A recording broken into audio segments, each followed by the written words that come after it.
મૂળમાં માયા હારો માયા નથી તો કઈ રીતે તમે બીઈ ગયા? બ્રહ્મ જગત કા બીજ है किस विध करिए त्याग। ब्रह्म जगत का बीज है किस विध करिए त्याग। जगत ब्रह्म में लीन है कहो कौन वैराग। ભારતની અંદર કરોડો માણસો ઘર ત્યાગીને જતા રહ્યા. પૂછવામાં આવ્યું કેમ ત્યાગ કર્યો? પરમાત્માને મેળવવા. કરોડો રાગી થઈ ગયા, ભોગી થઈ ગયા.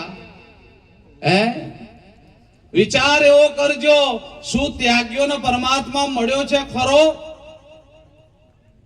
હજારો વર્ષથી તપ કરે છે. હિમાલય જુનાગઢની અંદર લાખો વર્ષોથી તપ કરનારા એ વાત એમના મગજ પર પ્રમાણ મળ્યો? ભગવાન શ્રી કૃષ્ણએ ખેલ કર્યો. એક વાર સમુદ્રના કિનારા ઉપર બધા ઋષિ મુનિઓ તપ કરતા હતા અને એક 5 વર્ષનું બાળક જઈને ત્યાંથી નીકળ્યું રડવા માંડ્યું. આ બાળક રડતું હતું એટલે ઋષિ મુનિઓ ઉભા થઈને કીધું, કેમ બેટા રડે છે?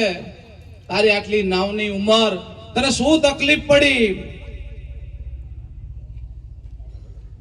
બ્રહ્મવેતા હોય ને બધે જાતનો ખેલ કરી બતાવો. એને તમારા સ્વ સ્વરૂપમાં બેસાડવા માટે ગમે તે યુક્તિ કરે. અહીંયા આગળ નાના બાળક રૂપે બનેલા મહાપુરુષે કીધું કે તમે બાપુ મારા ઘરના ડખામાં પડશો કે થયું છે શું? અને આપણે તો બીજાનો ડખો ઘેર લાવીએ છીએ. એ કે અમારા ડખામાં પડશો નહીં.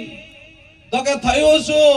કે મારી માએ મને કહ્યું છે કે જા બેટા આ વાટકીની અંદર સમુદ્ર ભરીને લઈને આવતો રહે. સમો એક વાટકીમાં તું સમુદ્ર ભરીને લઈને આવતો રહે.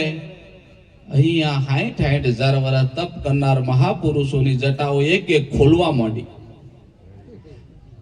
બાપુ કેટલા વર્ષ તપ કર્યું? કે 60,000 વર્ષ. તમારા કે આટલા વર્ષ. તા જટા ચમ ખોલવા માંડી? કે અમાને હુજ પડતી. આવડી વાટકીમાં આવડો મોટો સમુદ્ર. તારી માને મગજ છે કે નહીં? તારે છે કે મહાપુરુષો તમે તમારી પૂજા પાઠમાં પડો, મારે તમારામાં ધ્યાન આલવું. આ બાળક સીધું દોડી અને વાટકીમાં પાણી લઈને સમુદ્રનું નીકળ્યું. ઋષિ મુનિઓ ભેગા થઈને કીધું કે ઉભો રે, શું અમે આટલા વર્ષ તપ કર્યું છે તમે ગાંડા છીએ?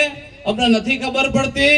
તું કે દરિયો ભરવાનો, આ વાટકીમાં તું લઈને નીકળ્યો, શું સમજે? કે મહાપુરુષો કરોડો માણસોને બોલાવો, આ વાટકીમાં શું છે? દરિયો જ છે. શું છે? દરિયો છે. પણ પેલામને હુજ પડી કે સિંધુ મેં બિંદુ સમાયા સબ કોઈ જાના. પણ બિંદુમાં સિંધુ સમાયે કોઈને નહીં જાના.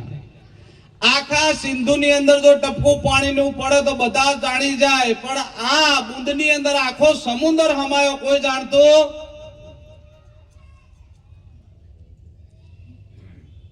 એટલે સંતો કહે છે, ઘણીવાર આપણને વિચાર આવે કે 3 કાળમાં વશિષ્ઠ મુનિ કે જગત છે નહીં.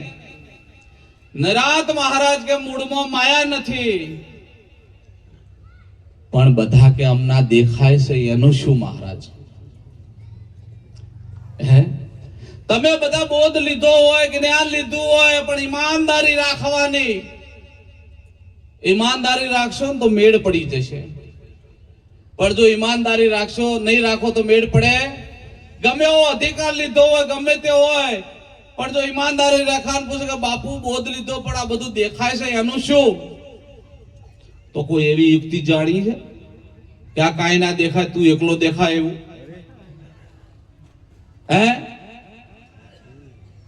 કે નામ રૂપ ને ગુણ અને ચોથું પદ. લાખો મોણા પાછળ દોડે, ચોથું પદ. વિચાર કરજો, નામ રૂપ ને ગુણ ચોથું પદ, આ 3-4 વસ્તુ છે જ નહીં. તમે બધા બૌદ્ધિક અને મહાપુરુષોના સેવન કરેલા હોત, તમે સમજી લેજો નામ રૂપ ને ગુણ 3 છે કે એક નામ છે?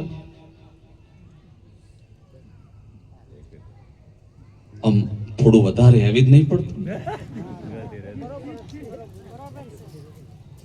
આ નામ રૂપ ગુણ ત્રણ છે કે એક નામ છે? વાહ. આ વિચાર એવો કરવાનો આપણે આ વસ્તુ સમજવા માટે